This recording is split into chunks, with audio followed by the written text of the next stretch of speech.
দেখুন, এই যে প্রশ্নটা এই মুহূর্তে বড় হয়ে দাঁড়িয়েছে ভারতের জন্য, যে মধ্যপ্রাচ্যের এই যুদ্ধের প্রভাব কতটা ভারতের ওপর পড়তে পারে, কতটা প্রভাব পড়তে পারে ভারতের অর্থনীতিতে, আম জনতার উপর কতটা প্রভাব পড়বে। বিশ্বের তৃতীয় বৃহত্তম অপরিশোধিত তেলের আমদানিকারক দেশ হচ্ছে ভারত, আর ভারতের আমদানির 35 থেকে 40% বেশি তেল কোথা দিয়ে আসে? হরমুজ প্রণালী দিয়ে। যুদ্ধের মধ্যে যা কার্যত বন্ধ করে দিয়েছে ইরান, কারণ শুধুমাত্র ছাড় দেয়া হয়েছে বন্ধু রাষ্ট্র রাশিয়া এবং চীনকে, ভারতীয় তেলের ট্যাঙ্কারগুলিকে ছাড় দেয়নি তেহরান। সংকট বেড়েছে, তার কারণ হলো এই প্রণালী অপরিশোধিত তেল ছাড়াও এলএনজি সার আমদানি করে ভারত একেবারে এই প্রণালী দিয়ে।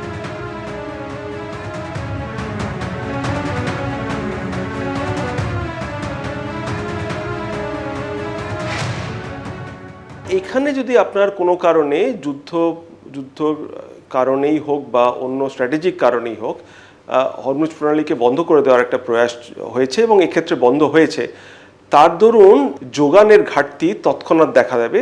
যুদ্ধের কারণে যদি ট্যাঙ্কারে আগুন লেগে যায়, এবং সেটাও একটি ক্ষেত্রে হয়েছে আর কি, কোনো ট্যাঙ্কার মালিক বা কোনো জাহাজ সংস্থায় কিন্তু এই অঞ্চল দিয়ে জাহাজ চালাতে প্রস্তুত থাকবে না। বহু দেশে একই সঙ্গে এক ধরনের তেলের ঘাটতি দেখা দেবে। আন্তর্জাতিক যে দামের ওঠাপড়া, তার যে আভ্যন্তরীণ যে ছাপ পড়বে, সেটা শেয়ার বাজারে পড়তে পারে, অন্যান্য পণ্য সামগ্রীর ব্যবসা এবং তার চাহিদার উপর পড়তে পারে। অর্থাৎ ভারতের জন্য বন্ধ হরমুজ প্রণালী, সংকট কাটাতে দিল্লির পাশে দাঁড়িয়েছে মস্কো। 95 লক্ষ ব্যারেল তেল নিয়ে ভারতীয় জলসীমার কাছে পৌঁছে গেছে রুশ নৌবহর। গন্তব্য বদলে দিল্লিমুখী হতে তৈরি রয়েছে রাশিয়া। ভারতের জলসীমার আশেপাশেই রয়েছে রাশিয়ার প্রায় 95 লক্ষ ব্যারেল তেল। দিল্লি যদি চায় তাহলে ওই তেলের গন্তব্য বদলে ভারতমুখী করে দিতে রাজি রয়েছে মস্কো। সূত্র মারফত এমনটাই জানাচ্ছে রয়টার্স। কয়েক সপ্তাহের মধ্যেই সেগুলি ভারতে পৌঁছে যেতে পারে বলে খবর সূত্রে।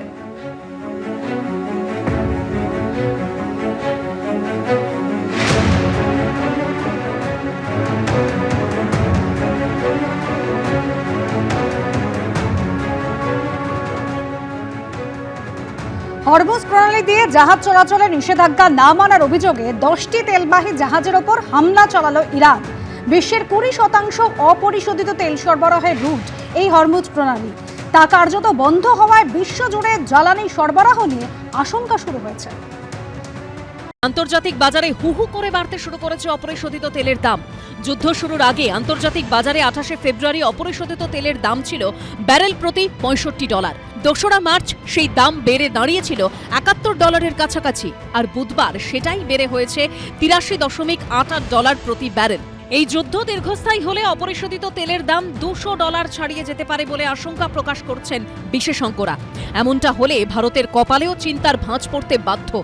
বিশেষজ্ঞদের আশঙ্কা, এই পরিস্থিতি চলতে থাকলে ভারতের আর্থিক ঘাটতি এবং টাকার স্থিতিশীলতা সব ক্ষেত্রেই চাপ বাড়তে পারে।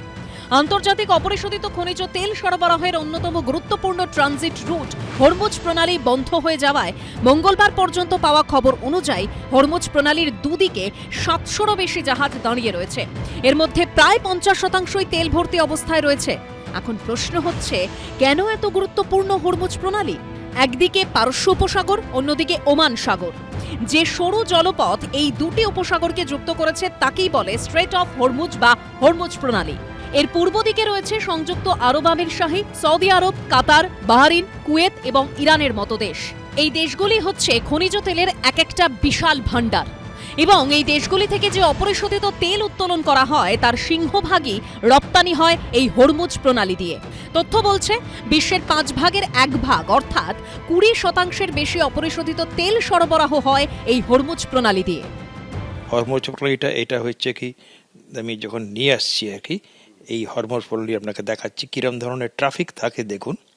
আর সেই জায়গায় যদি হরমুজ প্রণালীর এই যে অংশটা দেখেন, দেখবেন কোনো ট্রাফিক নেই। এইটা হচ্ছে আমাদের ট্যাঙ্কার বা নন ট্যাঙ্কার ভেসেলগুলো দেখাচ্ছে। স্ট্রেট অফ হরমুজ, এখান থেকে গিয়ে দুবাই, কাতার, ইরাক, বাহরিন এই দিকে ট্রেড করে। আমরা নিতাম রাস্তানুরা নিতাম সৌদি আরবের বড় টার্মিনাল বা আবুধাবির থেকে নিতাম আর কি জাহাজ। কিন্তু হরমুজ প্রণালীটা আমাদের খুব ইম্পর্টেন্ট রাস্তা। ওটা ছাড়া কোনো পার্সিয়ান গালফ থেকে কোনো বিকল্প রুট নেই। ওটা একটা বটল নেকের মতন জায়গা। সূত্রের খবর, এই হরমুজ প্রণালী দিয়ে প্রতিদিন প্রায় 1.5 কোটি ব্যারেল অপরিশোধিত তেল সরবরাহ হয় গোটা বিশ্বে। তার মধ্যে সৌদি আরব একাই 38% অপরিশোধিত তেল বিশ্বের বিভিন্ন অংশে পাঠায়। এছাড়াও ইরাক 22%, সংযুক্ত আরব আমিরশাহী 15%, ইরান 11%, কুয়েত 9% এবং কাতারের 5% অপরিশোধিত তেল বিশ্বের বিভিন্ন দেশে পৌঁছয় এই হরমুজ প্রণালী দিয়েই। অন্যদিকে হরমুজ প্রণালী দিয়ে রপ্তানি করা অপরিশোধিত তেলের অর্ধেকের বেশি আমদানি করে 3টে দেশ। প্রথমেই রয়েছে চীন, তারা 33% এই হরমুজ প্রণালী দিয়ে আমদানি করে। তারপরেই রয়েছে ভারতের স্থান। হরমুজ প্রণালী দিয়ে রপ্তানি হওয়া অপরিশোধিত তেলের প্রায় 12% যায় দক্ষিণ কোরিয়ায়, 11% তেল যায় জাপানে। অর্ণব মুখোপাধ্যায় রিপোর্ট, এবিপি আনন্দ। আসছি পরের খবরে। বিহারের রাজনীতিতে কি বড়সড় পরিবর্তন হতে চলেছে? মুখ্যমন্ত্রীর পদ থেকে নীতিশ কুমারকে সরাতে পারে বিজেপি। আজ অমিত শাহের উপস্থিতিতে রাজ্যসভার মনোনয়ন দাখিল করতে পারেন নীতিশ কুমার। উপমুখ্যমন্ত্রী হতে পারেন নীতিশ কুমারের ছেলে। আর কয়েক দশক বাদে বিহারের মুখ্যমন্ত্রীর আসনে বসতে পারেন বিজেপির কেউ। বিহার বিধানসভা ভোটে বিজেপির জোটের মুখ ছিলেন নীতিশ কুমার। নরেন্দ্র মোদী থেকে অমিত শাহ বারবার স্পষ্ট করে বলেছিলেন মুখ্যমন্ত্রী পদপ্রার্থী একজনই, তিনি নীতিশ কুমার। ভোটে বিপুল জয়ের পর নীতিশ কুমারকে মুখ্যমন্ত্রী করেন মোদী শাহ, কিন্তু 4 মাসও কাটল না। তার আগেই কি নীতিশ কুমারকে কার্যত রাজনৈতিক সন্ন্যাসে পাঠিয়ে দিতে পারে বিজেপি? মুখ্যমন্ত্রীর পদ থেকে নীতিশ কুমারকে সরিয়ে দিতে পারে তারা? নীতিশ কুমারকে কি রাজ্যসভায় পাঠানো হতে পারে? বৃহস্পতিবার রাজ্যসভার সাংসদ হওয়ার জন্য মনোনয়ন দাখিল করতে পারেন নীতিশ কুমার। অর্থাৎ মুখ্যমন্ত্রী থেকে কি স্রেফ রাজ্যসভার সাংসদ হয়ে যাবেন নীতিশ কুমার? তাহলে কি বিহারের মুখ্যমন্ত্রী পদে এবার বিজেপির কেউ বসতে চলেছেন? বিহারে নীতিশ রাজ শেষ করতে চলেছে বিজেপি। বুধবার সন্ধ্যায় জেডিইউ এর কার্যনির্বাহী পরিষদের বৈঠকের পর এই জল্পনা আরও জোরালো হয়েছে।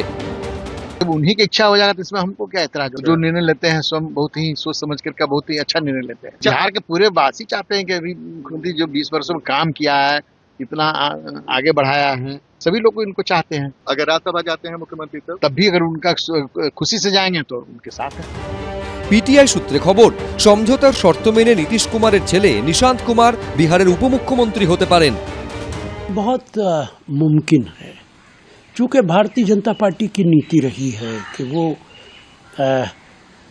पूरी पावर चाहिए, उन्हें पूरी सत्ता चाहिए, तो वो किसी न किसी तरीके से नीतीश कुमार को बाहर करने की कोशिश करेंगे। राज्यसभा का मेंबर बन के दिल्ली आ जाइए, कैबिनेट ले लीजिए, ताकि वो अपना मुख्यमंत्री बना सके। तो ये बहुत संभव है। বিহারের 2 দশকের মুখ্যমন্ত্রী নীতিশ কুমারকে কি এবার বিহারের মসনদ থেকে সরিয়ে দিল্লিতে পাঠাতে চাইছে বিজেপি? বিহার থেকে বিজেপির সাংসদ ও কেন্দ্রীয় মন্ত্রী গিরিরাজ সিং এর অবশ্য দাবি মুখ্যমন্ত্রী থাকবেন নীতিশ কুমারই। বিজেপির শরিক চিরাগ পাসওয়ানের দাবি নীতিশ কুমারের নেতৃত্বে সরকার চলছে, মুখ্যমন্ত্রী পরিবর্তনের মতো কোনো পরিস্থিতি তৈরি হবে না। आज होली का दिन है और होली के दिन में ऐसे मजाक हुआ करते हैं। नीतीश कुमार जी मुख्यमंत्री हैं। শেষ অবধি কি তাহলে নীতিশ কুমারকে মুখ্যমন্ত্রী পদ ছাড়তে হবে, নাকি গোটাটাই জল্পনা? হোলির দিনে রসিকতা, নাকি সত্যি বিহারের মসনদে নীতিশ কুমারের ইনিংস শেষ? এবিপি আনন্দ। এবিপি আনন্দ, এগিয়ে থাকে, এগিয়ে রাখে।